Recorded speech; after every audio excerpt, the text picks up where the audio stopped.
Vous êtes de retour sur le plateau d'Africa 24, chers téléspectateurs. Nous sommes en direct de Libreville, au Gabon, dans le cadre de l'élection présidentielle qui aura lieu le 27 août prochain. Sur ce plateau sont toujours présents nos invités. Angélique Ngoma, représentante du candidat Ali Bongo Ondimba, Guy Arlin Nangengo, représentant du candidat Roland Désiré Abaminko, Dr Abaga Seko Modeste, représentant du candidat Léon Paul Ngouakila, et Raymond Placine Dongmeyo, représentant du candidat Paul Mba-Bessol.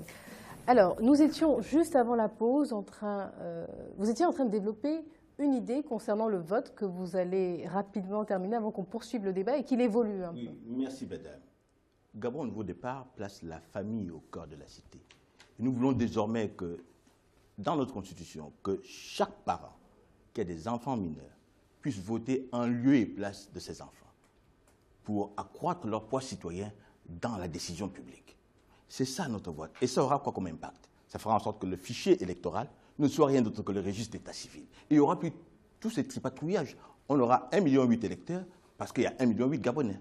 C'est ce que nous disons, c'est l'équité, madame. Merci à vous pour cette idée. Je me tourne vers vous, docteur Abaga, pour évoquer ce qui semble se refléter à travers les propos sur ce plateau, qu'il y a une crise de confiance entre les partis d'opposition et un certain nombre d'institutions qui sont chargées, ou d'organes qui sont chargés d'organiser ces élections. Qu'est-ce que cela présage pour le jour du vote et pour l'après-vote? Je vous répondrai d'abord sur le plan théorique que la confiance est un moteur de sociabilité. Et c'est la confiance qui permet naturellement ensemble de faire des choix éclairés. S'il y a une crise de confiance, soit dans un pays ou dans un foyer, il sera difficile de mettre en place des accords durables. Et vous savez que l'activité politique s'inscrit sur un temps long. Et donc, si ces accords-là ne sont pas pérennes, on va basculer dans un monde où il y aura de la conflictualité de manière permanente. Mais pas le sentiment que le pouvoir a fait un pas en avant ou a tendu la main à l'opposition. En réalité, si on prend justement le temps long, depuis Léon Mba, nous avons le PDG et le BDG, quasiment, c'est presque la même chose, qui ont 56 ans de pouvoir. 56 ans de pouvoir, je crois qu'il est peut-être un peu temps de souffler pour passer à autre chose et essayer de meubler autrement le paysage politique. Parce que vous comprenez que l'innovation, la vie est une expérience d'innovation et l'innovation doit marquer la vie. Et le changement, c'est justement ce qui permet à la vie d'avoir une posture plus innovante et volontairement progressive ou progressiste. Mais si vous avez une machine qui a 56 ans d'âge, quel que soit ce qu'il y a eu là-dedans comme du maquillage, mais vous vous retrouvez toujours avec la même mentalité, la même logique, celle de garder le pouvoir. Et tout à l'heure, nous allons pouvoir en débattre pour ce qui est des enjeux. D'accord? Et vous comprendrez que... Vous ne laissez pas le bénéfice du doute au pouvoir en place. Je pense que le pouvoir en place est toujours le même, puisque Léon Mba parti a laissé le bébé à Omar Bongo. Omar Bongo parti a laissé le bébé à Ali Bongo. Et peut-être qu'Ali Bongo va laisser le bébé à son fils. Vous voyez que là, nous sommes dans une forme de monarchisation du pouvoir et même des institutions. D'où ce que disait mon collègue à côté, c'est-à-dire que tout était quasiment vicié. Tout est taillé sur mesure pour que le PDG se cantonne au pouvoir. Le Gabon n'est pas une non monarchie. Seulement, et je veux vous dire que finalement, l'argent c'est le nerf de la guerre, mais vous savez que le pays appartient à quasiment à plus de 70% à la famille présidentielle, dans ses moyens. Et je dis quelque chose de très simple. Responsabilité de vous. Elle est très claire. Le Gabon appartient, et ça peut se faire mathématiquement, parce que le président de la République est un fonctionnaire, comme tout le monde. Il n'est pas au-dessus des lois. Et son revenu, naturellement, il peut être calculé.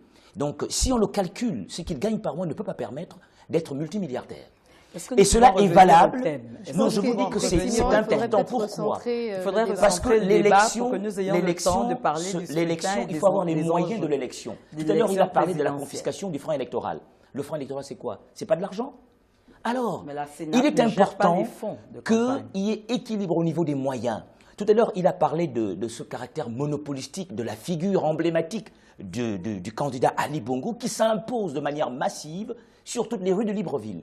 Et cela est d'ailleurs très grave, parce que le code de bonne conduite est violé. Dans les rues de Libreville, pourquoi l'opposition n'en fait pas de même? Parce que, je peux vous dire une chose, le code de bonne conduite interdit d'afficher, d'utiliser les bâtiments publics d'utiliser, par exemple, les lampadaires. Si vous regardez l'ensemble des rues, alors le président de la République, vous retrouverez son image sur les lampadaires, sur les poteaux électriques. C'est strictement interdit, parce que ça appartient aux municipalités. Donc l'opposition respecte la loi et ne le fait pas. Même si cette opposition se contente naturellement d'afficher sur les trottoirs et dans les égouts. Merci. Mais c'est malheureux qu'il y ait un tel déséquilibre. Monsieur Dongmeyo, vous avez ça. Moi, je voulais dire tout simplement que Madame le ministre Ngoma disait il y a quelque temps que la loi électorale actuelle n'est pas faite par le président de la République, c'est-à-dire le candidat Ali Bongo Ondimba. Je voulais dire que ce n'est pas pertinent de le dire, parce qu'il a eu 7 ans pour refaire la loi électorale. Il a eu 7 ans pour dire ceci n'était pas bien fait dans la loi électorale, et en la majorité absolue à l'Assemblée nationale, il fallait qu'on passe l'élection de 1 tour à 2 tours, il fallait qu'il y ait la société civile, il fallait qu'il y ait il fallait qu'il y ait un toilettage de la loi électorale. En tout cas, c'est ce que Mbaba Soul a envie de faire. Un toilettage de la loi électorale. Et il faudrait peut-être pas le même point de vue que partage l'actuel président.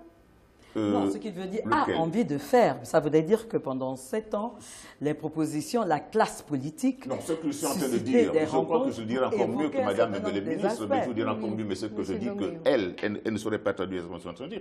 Je suis en train de dire que le président de la République a eu 7 ans, avec une majorité absolue à l'Assemblée nationale.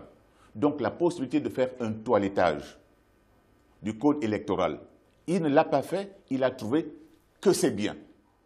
Parce qu'il a fait beaucoup de choses sans tenir compte de qui que ce soit. Je vous prends même des choses comme des journées citoyennes, c'est-à-dire que tous les mercredis du mois, les premiers mercredis du mois, tous les fonctionnaires ne travaillaient pas. Ce n'est pas le code électoral. Ils nettoyaient. C'est un exemple. Je dis des choses qu'il a pu faire sans en référer aux autres. Vous imaginez, le Gabon a à peu près 50 000 fonctionnaires. 8 heures par jour, ça fait 400 000 heures de travail de perdu. 400 000 heures de travail multiplié par 12 heures, ça fait 4 800 000 heures de travail de perdu par une décision de ce genre. Mais il n'a pas consulté les gens, il a trouvé que c'était bon de perdre ainsi mes heures de travail et il l'a fait. Non, comme il aurait pu dire, je modifie la loi électorale. C'est vraiment une question d'interprétation. Revenons au centre et à l'essentiel. Parce que la loi électorale n'est pas bonne. Je veux m'appuyer pour dire qu'il avait la possibilité, de modifier la loi électorale. Je vais vous dire quelque chose d'extraordinaire. Aujourd'hui, le RPG n'est pas représenté à la Sénat. Le RPG de Paul Mbaba Soul, qui est candidat, parti politique de la majorité, qui est candidat, n'a pas de représentant à la Sénat. Il y a eu comme une combine entre le PDG... Une combine, vous dites. Avec qui? Avec qui? Il y a eu comme une combine... Mais entre qui et qui? Entre le président de la République, la Sénat et la Cour constitutionnelle.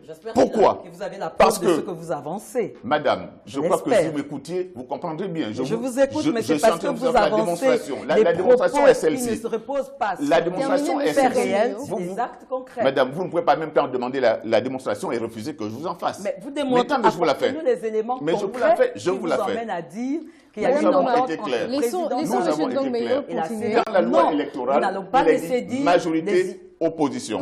Vous aurez l'occasion de... Dans la loi électorale, il est dit majorité, opposition. Nous sommes membres de la majorité. Et j'ai ici une décision de la Cour constitutionnelle, mais qui dit clairement, les partis politiques, tout en préservant chacun sa personnalité juridique, s'alignent selon leur choix, soit dans l'opposition, soit dans la majorité. Nous avons choisi d'être dans la majorité légale. Maintenant, il s'est constitué ce qu'on appelle la majorité républicaine et sociale pour l'émergence, qui est un groupement de partis. Et on est dans ce groupement, on va appeler ça la majorité, c'est-à-dire un terme d'appoint. Parce que dans tous les contrats, on dit, bon, les partis vont s'appeler tel, mais ce n'est pas leur nom. Alors donc, et nous sommes exclus, entre guillemets. Parce qu'il n'y a jamais, la majorité républicaine pour l'émergence n'a jamais exclu le RPG, on n'a jamais eu cette lettre, il n'y a jamais eu de notification. Et voilà la Cour constitutionnelle en train de dire, puisqu'ils ont quitté un groupe, comme dans l'opposition, il y a plusieurs groupes, puisqu'on a quitté un groupe, ipso facto, on dit qu'on n'a plus droit à rien dans la majorité. On va s'arrêter là-dessus. Alors donc, là, c'est un exemple pour dire que les élections sont mal passées. Je voudrais simplement dire, vous comprenez pourquoi je disais tantôt que c'est 3 contre 1. Mais pour dire simplement que cette majorité, en revenant sur le terme de code de bonne conduite, il est conçu et admis qu'au niveau de la majorité, il y a bien évidemment la charte de la majorité. Et cette charte de la majorité est tout à fait claire en ce qui concerne un candidat à présenter à l'élection présidentielle. Ça va de soi que le candidat à présenter au niveau de la majorité, c'est bien évidemment le candidat du Parti démocratique gabonais. Prise par qui pendant que nous Monsieur Dongmeyo, vous n'avez pas évoqué ces évocations. Non, la décision doit être prise par qui? Dans le cadre d'une rencontre. Mais vous savez très bien que le distingué camarade Ali Bongo Ondimba était candidat depuis le mois de février. Mais il a pris cette décision de nous exclure. Il a déclaré sa candidature. On ne dit pas que vous êtes exclus, nous constatons simplement... vous dites que nous ne sommes pas exclus, non, nous constatons simplement qu'il ne peut pas avoir deux candidats de la majorité. Voilà ce qui est clair. Quand il y a le code de bon conduite, il ne nous exclut pas. Voilà ce qu'elle dit. Non, je dis à partir de ce moment, vous ne faites plus partie de cette majorité comme étant candidat à l'élection présidentielle parce qu'il ne peut pas avoir deux candidats de la majorité. Mais est-ce qu'il y a pas une procédure? La charte. Est-ce que la charte prévoit une procédure? Si vous prévoyez qu'il y a une procédure, j'ai avec moi la décision de la Cour constitutionnelle. Monsieur Dongmeyo, laissez Mme Goma expliquer. La décision de la Cour constitutionnelle. Donc, je m'appuie sur cette décision de la Cour constitutionnelle qui dit qu'au niveau du RPG, mais combine, je n'en sais rien. Le président de la République, Ali Bongo Ondimba, affirme son engagement pour un État de droit. Étant donné qu'il affirme son engagement pour un État de droit, donc, ça va nous respectons les normes et nous respectons les textes. On ne s'entend pas sur ce plateau. Nous pouvons bien nous élancer tous, comme chacun d'entre nous, autour de la table, pour avancer un certain nombre de termes, mais ne donnons pas l'impression, tout en sachant que le pays est certes en voie de développement, mais ça ne veut pas dire que tout ce qui s'y fait. Est-ce que vous vous rendez compte que les téléspectateurs qui sont à la... Messieurs, dames, s'il vous plaît. Est-ce qu'on peut s'écouter parler au moins? Vous avez les téléspectateurs n'entendent rien. Donc, justement, je suis en train de dire on va calmer le débat. Sur cette affaire, nous on va regarder, s'il vous plaît, je vous en prie, Madame Goma. C'est sur cette décision que nous nous appuyons, bien évidemment. Vous l'avez bien lu? Nous respectons Chers téléspectateurs, ce que nous allons faire, c'est que nous allons regarder vos avis. Madame Goma, est-ce que vous me permettez de m'exprimer sur ce plateau? Merci beaucoup. Alors, chers téléspectateurs, nous allons tout de suite regarder vos réactions à travers Gaël Onana, qui est allé à votre rencontre, qui a pris les réactions des téléspectateurs sur Internet concernant le processus électoral et les enjeux du scrutin. On revient juste après. Marie-Angèle, les Gabonais sont-ils satisfaits du système électoral? Nous leur avons posé la question sur Facebook et sur Twitter. Une question que nous avons accompagnée d'un sondage dont voici les résultats. 33% des personnes interrogées se disent satisfaites du système électoral au Gabon, contre 67% des personnes interrogées qui, elles, se disent insatisfaites. Dans les différentes réactions postées sur les réseaux sociaux, certains internautes soulèvent l'inefficacité du scrutin à un tour, qui, selon eux, favorise le candidat sortant. La Cour constitutionnelle gabonaise, qu'ils accusent également de ne pas rentrer dans les normes de la démocratie, et des probables variations au sein de la violation au sein de la Constitution. Des avis toutefois nuancés par de nombreux internautes qui préfèrent mettre en avant les points positifs de la campagne et appellent à voter pour le candidat Ali Bongo Ondimba. Parmi les réactions les plus marquantes, celle de Glody sur Twitter qui nous dit « Le processus électoral est émaillé de violations massives de la Constitution, d'où les contestations à la publication des résultats. Le système est tel que c'est toujours le candidat sortant qui puisse remporter les élections. » Pour Princesse Gossard, sur Twitter également, quand vous aurez compris que le problème du Gabon, ce ne sont pas les élections en elles-mêmes, mais le scrutin à un tour, on aura beaucoup avancé. Pour Messigossi, quand le processus est lancé, il est lancé avec Ali Bongo Ondimba, le changement ensemble. Et pour Fred, qui affirme « Votons Ali Bongo Ondimba pour l'émergence de notre pays ». Sur le web également aujourd'hui, le hashtag « avec le candidat unique » qui a fait bouger la toile après l'annonce du ralliement de Casimir Oyemba et Gizouban Dama à Jamping. Nous avons relevé les réactions qui ont fait le buzz. L'internaute Chouk qui dit sur Twitter « avec le candidat unique, le Gabon prendra le 27 août 2016 comme date d'accession à l'indépendance ». Le ministre de la Communication, Billy Bidzé, quant à lui, affirme sur son compte Twitter « Les candidats de l'opposition se sont livrés à un marchandage d'épicier qui n'a pour objet que la répartition des privilèges et fonctions. Une alliance contre nature entre les candidats sans projet commun se fait aux dépens des Gabonais et présente un risque réel pour le Gabon. » C'est la fin de notre Focus Web spécial présidentiel Gabon. Vous pouvez continuer à réagir sur nos réseaux sociaux avec le hashtag A24PRGabon. Alors, Monsieur Nangengo, vous avez pu voir et entendre les réactions des téléspectateurs sur Internet pour parler des enjeux de ce scrutin. Est-ce que vous estimez que tout de même le pouvoir, à un moment donné, a tendu la main, a dialogué et a permis d'atteindre ou de parvenir à un scrutin apaisé, un scrutin consensuel ou non? Madame, s'il vous plaît, j'aimerais dire quelque chose de très important sur cette table. Nous sommes 4 citoyens gabonais autour de cette table. Et j'ai le regret de vous dire, le 17 août 1960, nous n'avons pas obtenu l'indépendance. Donc demain, ce qui va se passer demain, ce n'est pas notre indépendance. Parce que nous ne sommes pas indépendants. Nous ne sommes pas indépendants, excusez-moi. Ah, le Gabon n'est pas indépendant. Nous ne le sommes pas, madame. Je vous lis l'accord particulier sur les conditions de participation de la République gabonaise à la communauté. S'il vous plaît, s'il vous plaît, s'il vous plaît, je vous lis l'article 2. La République, écoutez, la République gabonaise reconnaît que le président de la République française est de droit le président de la communauté.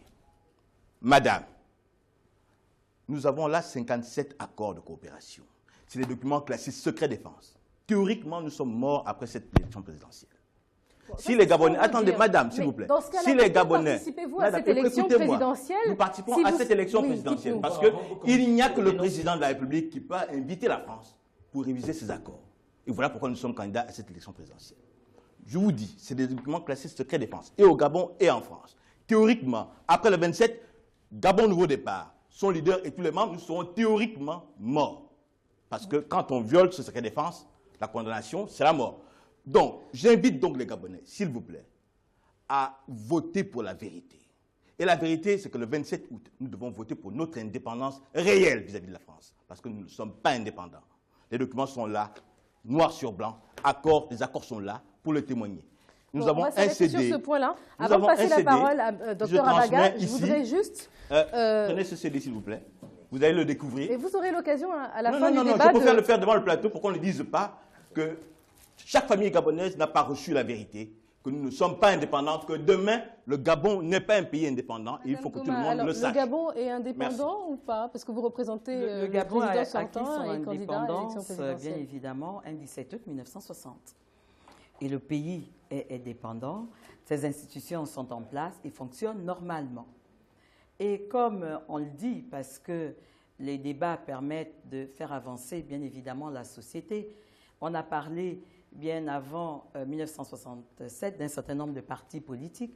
C'est à la suite de l'évolution politique, des différents constats faits, qu'il y a eu le Parti démocratique gabonais. Nous sommes revenus en 1990 avec, bien évidemment, le retour de la démocratie multipartite, il faut le dire et avouer, et l'implication de tous les acteurs politiques et surtout de la population gabonaise.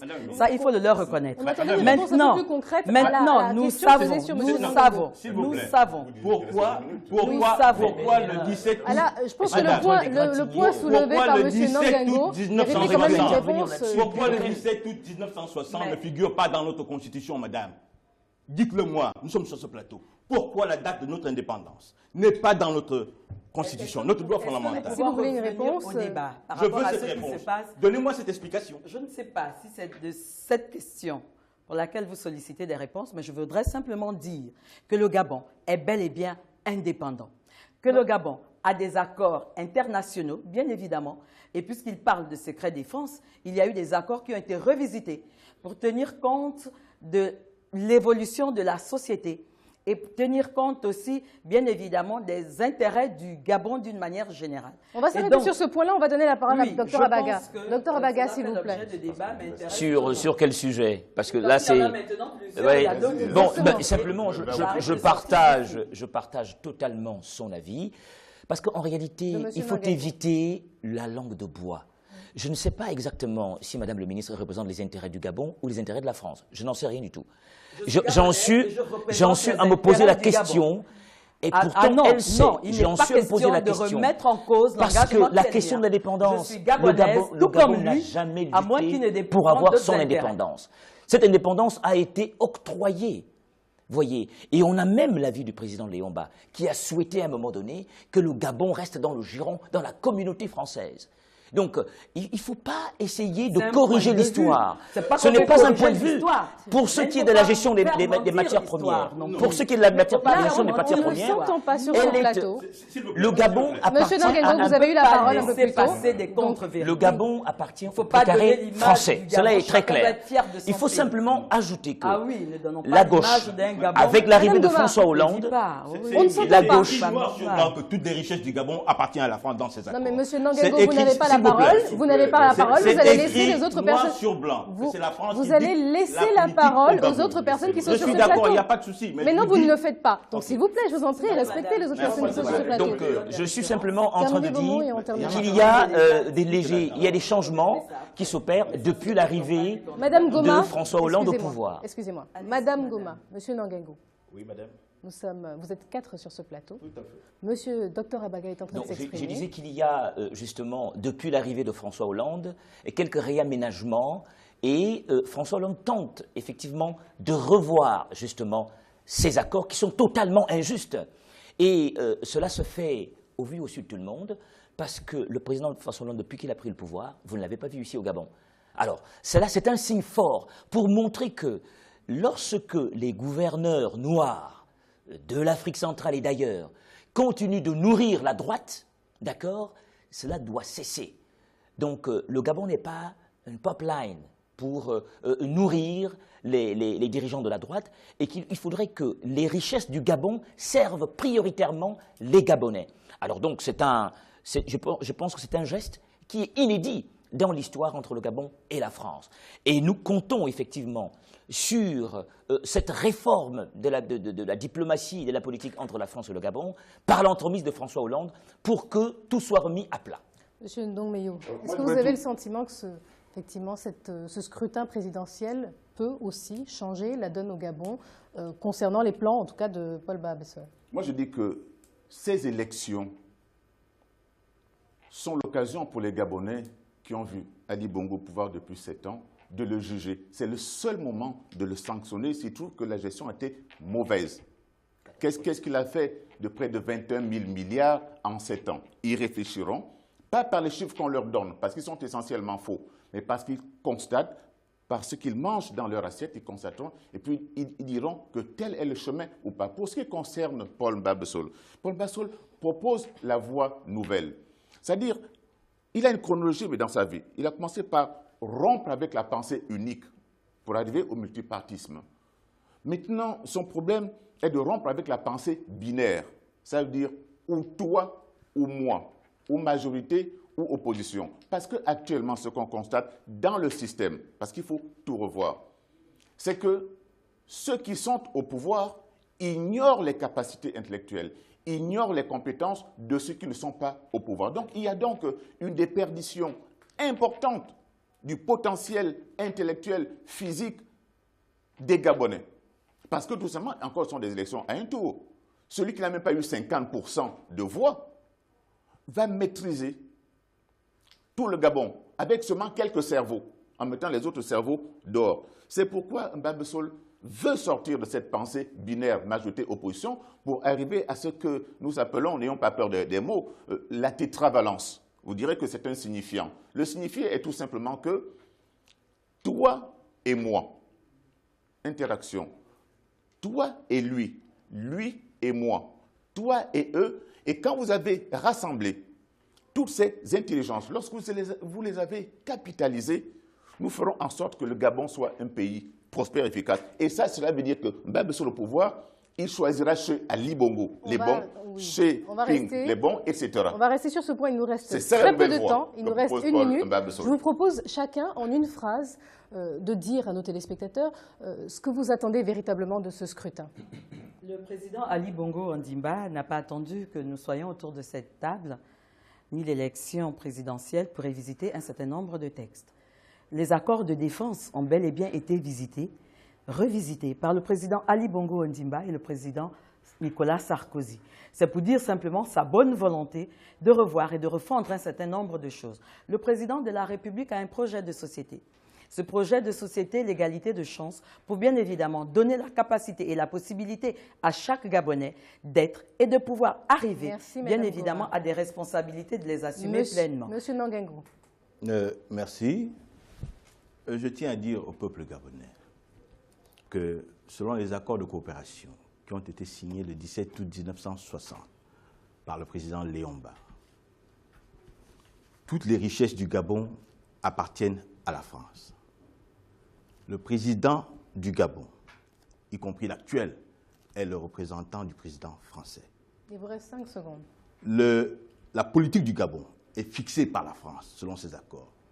Et le Gabon est obligé de rendre compte à la France. Je veux vous dire simplement que nous ne sommes pas indépendants. Et voilà pourquoi le candidat Roland Désiré Abaminko propose, en 1, la révision des accords de coopération France-Gabon. En 2, le passage du Gabon à la Deuxième République grâce à l'adoption de la Constitution. On aura l'occasion de l'entendre, mais nous arrivons au terme de cette émission. Docteur Abaga, s'il vous plaît. Juste pour dire que le président Léopold Ngoulakia propose une gouvernance autre. C'est-à-dire qu'il faut remettre la République en place et la gouvernance sociale doit être patriotique. Il n'est pas question, pour ce qui est du Gabon, de brader les richesses pour qu'elles servent d'autres intérêts que ceux en priorité des Gabonais. Donc il va falloir revoir de fond en comble non seulement la fonction de l'exécutif, qui est une fonction quasiment monarchique, il faut revoir l'équilibre des pouvoirs, parce qu'il n'est pas question que le président de la République soit en même temps président de la magistrature suprême, il faudrait que la justice soit indépendante. Et toute élection crédible participe d'une justice indépendante. Monsieur Dongmeyo, enfin. Je voudrais tout simplement dire que pour Paul Mbabesole, le système actuel est archaïque. Il est dépassé, il est mortifère. Il tue les intelligences. Tant d'intelligence il y a au Gabon que l'on ne prend pas en considération parce que tout simplement, on n'appartient pas à une petite grappe de personnes. Ce système actuel tue les intelligences. On ne peut pas avancer avec. On doit prendre en considération toutes les communautés culturelles, c'est-à-dire les ethnies et autres. Travailler avec, capitaliser tout ce qu'ils ont de bon. Et c'est ça ce qu'il appelle la nouvelle voie. C'est la seule voie. Tous les autres sont embrigadés dans ce système dans lequel ils ont grandi, dans lequel ils ont nourri et qui est leur fondement d'existence et de pensée. Mbabesole propose aux Gabonais une nouvelle voie où tout le monde va participer pour le développement du Gabon et dans l'intérêt du Gabon. Merci à vous, messieurs, dames, d'avoir accepté de représenter ici certains candidats à l'élection présidentielle. Et en parlant justement de candidats, chers téléspectateurs, nous allons en recevoir un dans quelques instants, juste après la pause. Restez avec nous. Ce journal de campagne depuis le bord de mer à Libreville au Gabon, c'est sans doute un tournant décisif dans cette campagne électorale. Guy Zouba Ndama et Casimir Oyemba rallient la candidature de Jean Ping.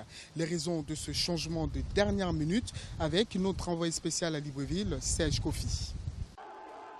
Arrivée des 3 ténors de l'opposition gabonaise, Guy Zouba Ndama, Jean Ping et Casimir Oyemba sur le rond-point de Kembo en plein cœur de Libreville pour une annonce que tous les partisans attendaient. Après 3 jours de tractation, ils ont officialisé leur décision de se mettre derrière Jean Ping pour affronter Ali Bongo Ondimba lors du scrutin du 27 août prochain. Au terme de ces 3 jours, un nom est sorti, c'est celui de Jean Ping.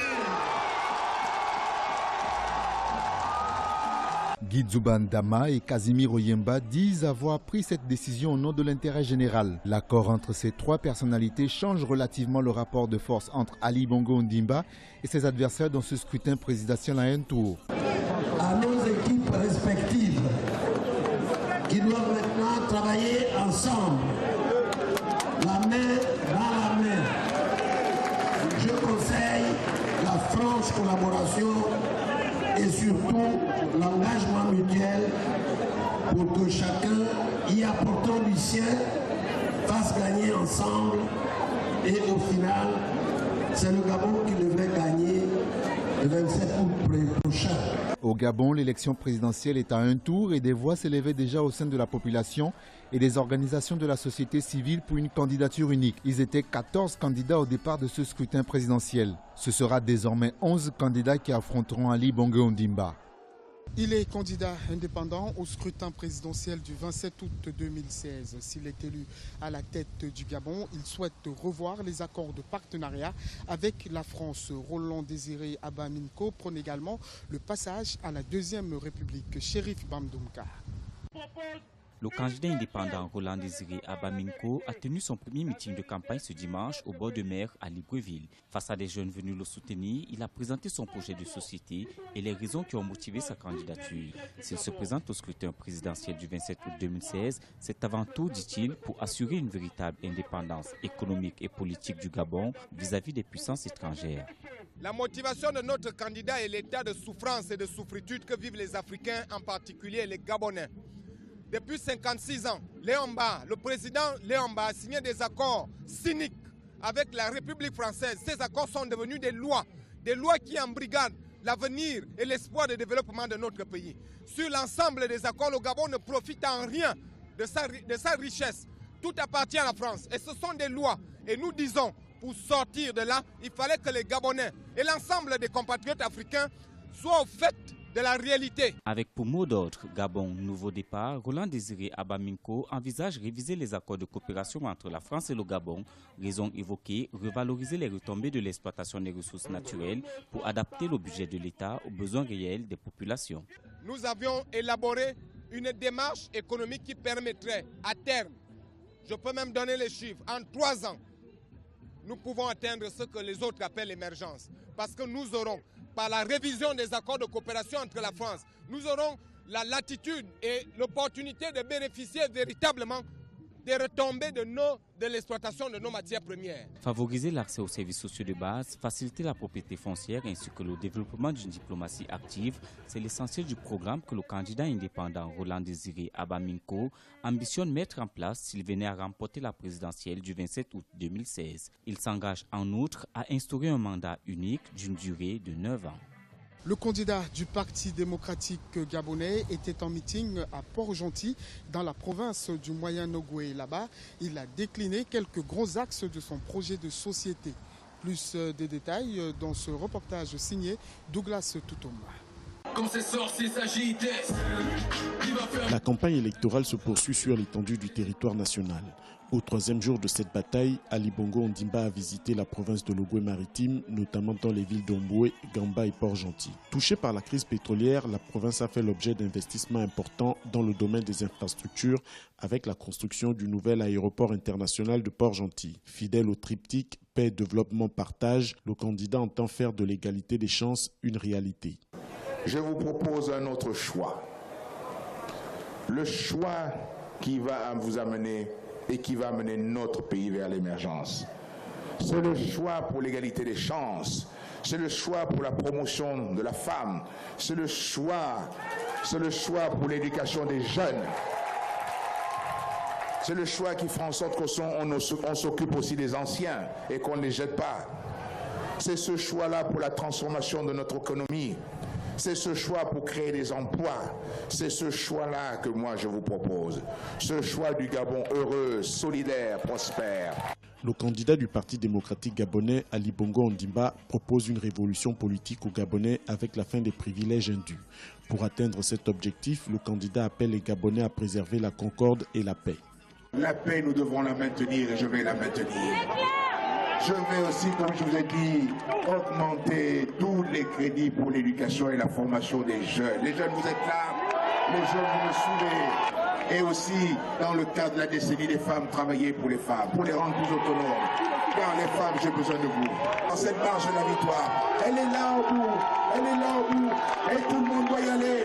N'oubliez pas tous les votes comptent. Chacun doit y aller ce jour-là. Parce que le Gabon vous attend, vous avez rendez-vous avec le Gabon.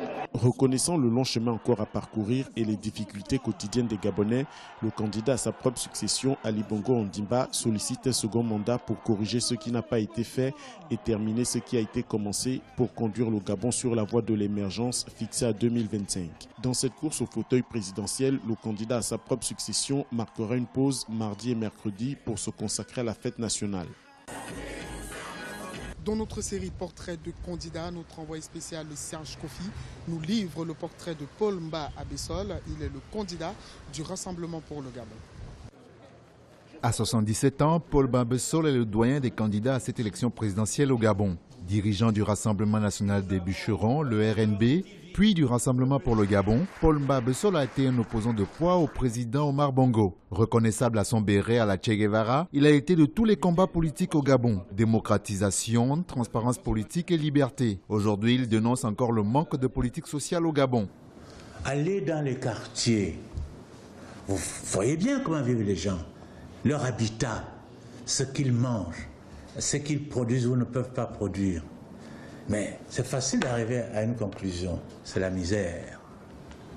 De sorte que je considère, dans le Gabon d'aujourd'hui, des gens qui gagnent, je ne parle pas de chômeurs parce que les chômeurs c'est la mort. De ceux qui gagnent 200 000 francs, je dis qu'ils sont dans la misère. Et l'État doit prendre vraiment le taureau par les cornes pour répondre à cette situation. Après plusieurs années dans l'opposition, Paul Babesol rentre dans le gouvernement de celui qu'il a toujours combattu. Il va alors troquer sa chemise d'opposant radical à celle de l'opposant convivial et ouvert. Il sera tour à tour ministre d'État chargé des droits de l'homme, ministre de l'Agriculture et vice-ministre des Transports. En 2004, il rejoint la majorité présidentielle, une alliance de partis soutenant à l'époque Omar Bongo Ondimba. Cette affaire de majorité, j'ai une certaine expérience politique. Et je veux participer aux décisions. Moi, je suis là avec ceux qui prennent la décision, même s'ils ne veulent pas m'y associer. Je leur dis, ce que vous faites là, ce n'est pas bon. Paul Babesol a plusieurs casquettes. Il se définit comme un homme d'église, de partage et de culture pour avoir été prêtre entre 68 et 79. Un homme d'expérience pour avoir occupé de hautes responsabilités politiques. Aujourd'hui, il propose le changement aux Gabonais à travers un slogan plébiscité en 1993. École cadeau, hôpital cadeau, toit pour tous et travail pour tous. Depuis le bord de mer ici à Libreville, nous vous remercions d'avoir suivi ce journal de campagne grâce au dispositif mis sur pied par Africa 24 pour vous permettre de suivre toute l'actualité électorale en vue de la présidentielle du 27 août 2016. À très bientôt sur Africa 24.